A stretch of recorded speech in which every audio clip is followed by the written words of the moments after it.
Hey mga brods, may balita nga po tayo dito po sa 7'1" Phil-Am na si Sage Tolentino ay nababalita. Parang gusto nang i-recruit at i-draft ng San Miguel Beermen ito, mga kabrods. Para nga ito, mas lalong magkaroon ng persang ilalim ng SMB at gagawin nga nila itong next Junmar Fajardo in the making. Ang laki na ito 7'1".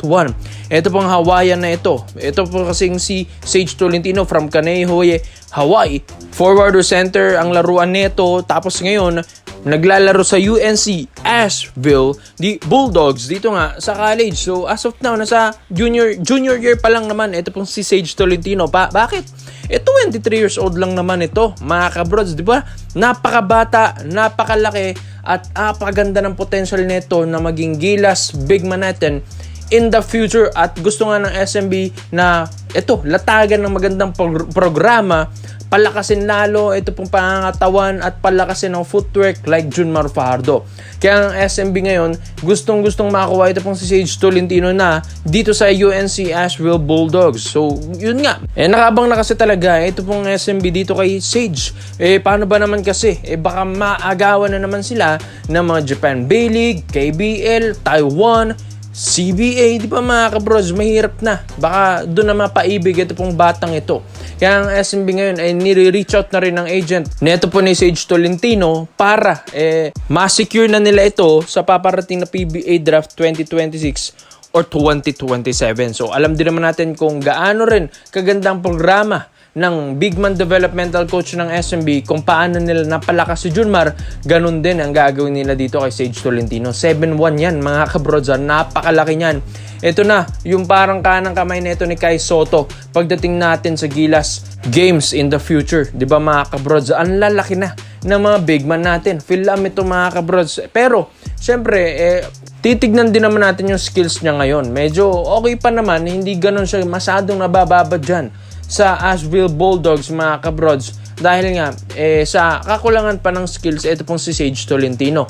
Although okay naman ang programa dyan sa ibang bansa, mas maganda at high-tech at mas advanced pang ang laruan dyan Tapos yung footwork niya ito, medyo nagkakaroon na rin ng improvement kaysa dati nung nakalaro niya si Kai nung mga teenager pa lang sila. Medyo umokay na rin, nagkalaman na rin kahit papano, mga kabrods, ito pong si Sage Tolentino, at patuloy pa rin ang improvement na ito. Pero yun nga, ito kasing SMB, o-offeran nito ng maganda. At hindi lang offer, mga brods, offeran at lalatagan nila ito ng magandang programa para mapalakas pa nila lalo ito pong batang ito.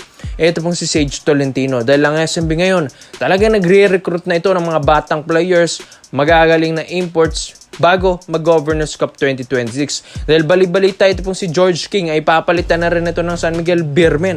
At ito naman, si Sage Tolentino naman, ang target nila, yung mga future young players nila na big man na magiging superstar in the future, di ba mga kabrods? 23 lang yan.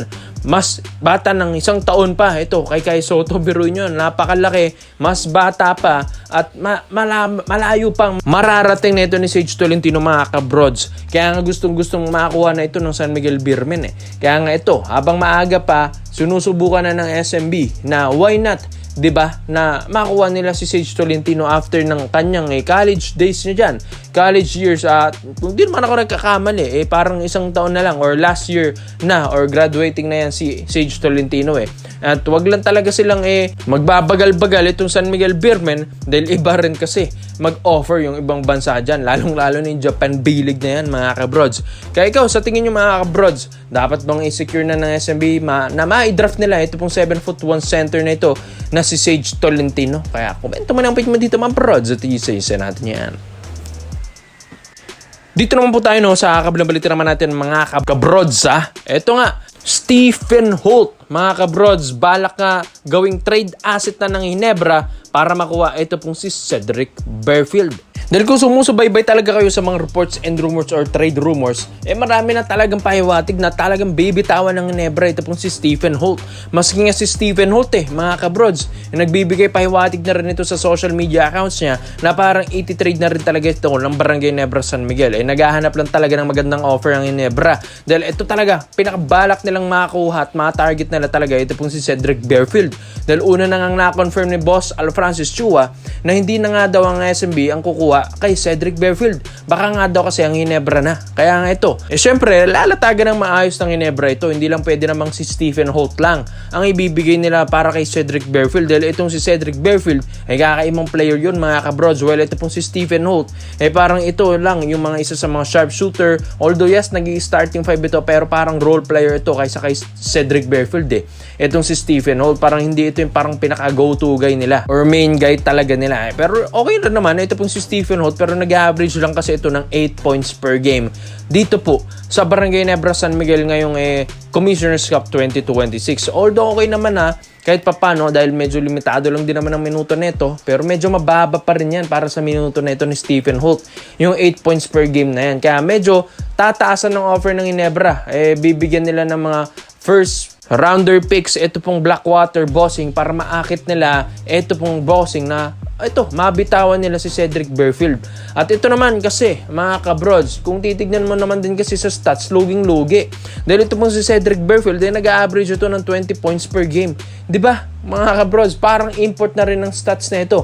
Kaya luging-lugi talaga kung itong si Stephen Holt lang ang i-offer ng Ginebra dito or yung one-on-one trade na ito. Cedric Berfield kasi, one of the best point guard nga nakikita natin ngayon dito sa PBA. Bro nyo, ang galing talaga na player yan. Sadyang hindi lang masyadong nagseseryoso ang Blackwater Bossing talaga mga brods. Walang katulong sa locals.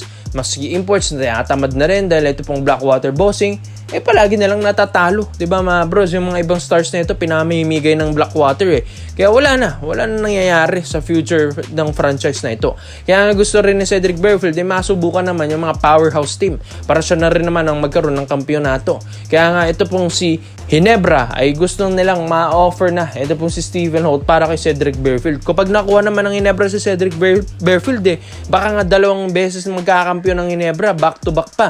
Commissioners tapos ngayong Governors Cup talagang tinatarget na ito ng Ginebra. At pag nakuha pa nila yan si Cedric Berfield mas mapapadali na lang makuha nila yung kampyonato ngayong Governors Cup 2026. At ito, ayon sa reports and rumors natin, isang batang import na ang kukunin ng Ginebra and din Coach Tim Cone dahil nga hindi makakalaro yan si Justin Brownlee ngayong Governors Cup 2026 dahil nga sa kanyang injuries mga kabrods. Kaya nga ito pong si Coach Tim Cone ngayon nag-i-scout na ito ngayon sa Las Vegas mga kabrods para humanap ng mga malalakas na import para ngayong Governors Cup 2026. Buruin yan, isang batang malakas na import from USA tapos isang Cedric Berfield na additional sa powerhouse team ng Barangay Ginebra San Miguel. Ewan ko na lang kung di pa mag-champion ito ngayong Governors Cup 2026 mga kabrods. Pero yun nga, para ma-offer nila ng maayos ito pong si Stephen Holt ay kailangan mag-add ng Ginebra para makuha nila si Cedric Berfield. Kaya ikaw, sa tingin nyo mga kabrods ano po ang komento nyo dito sa trade na ito? Stephen Holt to Blackwater Bossing